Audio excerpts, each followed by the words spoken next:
মিরাজ আমাদের শেখায় আল্লাহর কাছে যাওয়ার পথ আকাশে না, বরং সিজদায়। অনেকে ভাবে আল্লাহর কাছে যেতে হলে কিছু অসাধারণ হতে হবে, কোনো অলৌকিক ঘটনা, কোনো বড় ইবাদত, কোনো বিশেষ মানুষ হওয়া। কিন্তু মিরাজ একটা ভিন্ন সত্য শেখায়। নবীজি আকাশ পেরিয়েছিলেন, এটা ছিল আল্লাহর কুদরত।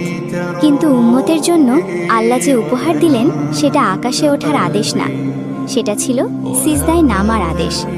কারণ আল্লাহর কাছে সবচেয়ে কাছে থাকা যায় উঁচু হয়ে না, বরং নিচু হয়ে।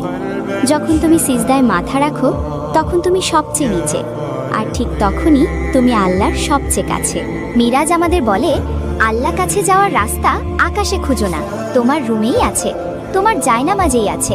ভাঙা মন নিয়ে, ক্লান্ত শরীর নিয়ে, কোনো শব্দ না পেলে শুধু মাটিতে মাথা রাখলেই যথেষ্ট। কারণ আল্লাহ উচ্চতা দেখেন না, আল্লাহ দেখেন নম্রতা। নবী সাল্লাল্লাহু আলাইহি ওয়াসাল্লাম মিরাজ থেকে ফিরে এসে উম্মতকে এটা শেখাননি কিভাবে আকাশে ওঠে, তিনি শিখিয়েছেন কিভাবে দিনে 5 বার নিজেকে আল্লাহর সামনে নম্র করা যায়। আজ মিরাজের রাতে একটা কথা মনে রেখো, আল্লাহ দূরে না, আমরা দাঁড়িয়ে থাকি বলেই দূরে মনে হয়।